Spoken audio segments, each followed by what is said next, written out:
Hi hello నమస్తే welcome to our channel. నేను మీ Charmi. AP deputy సీఎంగా పవన్ కళ్యాణ్ మొట్టమొదటిసారి ఆయన స్వాతంత్ర దినోత్సవం రోజైతే ఫ్లాగ్ హోస్టింగ్ చేయడం జరిగింది. జెండా ఎగరవేసిన తర్వాత అటు ఆయన మీడియాతో మాట్లాడుతూ మరోసారి ఎర్రచందనం గురించి అయితే మాట్లాడారు అనే వార్తలు వినిపిస్తున్నాయి.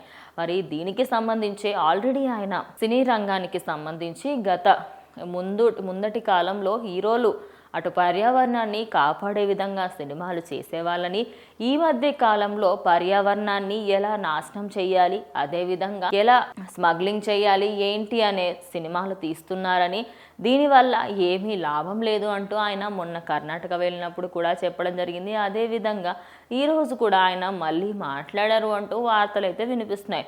మరి ఇప్పటికే అటు mega family versus Allu family అనే చిచ్చు డే బై డే పెరుగుతుంది. దీనికంటూ ఒక ఎండ్ లేని ఈ సమయంలో మొత్తంగా చూసుకుంటే ఇటు పవన్ కళ్యాణ్ ఇటు పుష్ప మూవీ గురించే మాట్లాడుతున్నారని, పుష్ప పార్ట్ 1 మూవీలో అటు ఎర్రచందనం గురించే ఎక్కువ ఉంటుంది కాబట్టి ఆయన ఎన్వైర్న్మెంట్కి సంబంధించి మినిస్టర్ అయినప్పటికీ ఆయన కంటిన్యూస్గా పుష్ప ఫ్యాన్స్నే అంటున్నారని, అయితే ఇప్పటికైనా పుష్ప ఫ్యాన్స్ ఆల్రెడీ ఇన్ని రోజుల పాటు వాళ్ళు కంటిన్యూస్గా పవన్ కళ్యాణ్ పైన మాటలు అంటూనే ఉన్నారు. మరి దీనికి సంబంధించి ఆయన ఇవాళ మాట్లాడిన మళ్ళీ ఆయన ఎర్రచందనం గురించి మాట్లాడడంతో అటు అల్లు అర్జున్ ఫ్యాన్స్ మళ్ళీ ఏమైనా ఫైర్ అవుతారేమో అని చాలామంది వెయిట్ చేస్తూ ఉన్నారు.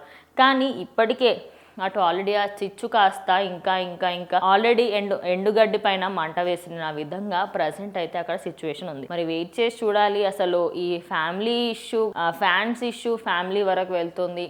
మరి ఇది వాళ్ళిద్దరూ బాగానే ఉంటారు అని వాళ్ళ ఫ్యామిలీస్ చెప్తున్నప్పటికీ కూడా ఫ్యాన్ వార్స్ అయితే ఎక్కువగా జరుగుతున్నాయి. మరి ఆయన చెప్పిన ఈ మాటలకు సంబంధించి మళ్ళీ ఫ్యాన్ వార్స్ని ఎక్కువ చేయడానికి ఇలా మాట్లాడుతున్నారు. ఇంకా స్వయంగా అల్లు అర్జునే దిగాలి అంటూ అటు అల్లు ఫ్యాన్స్ అయితే అంటున్నారు. మరి దీనిపైన మీ అభిప్రాయం ఏంటో కమెంట్ చేయండి.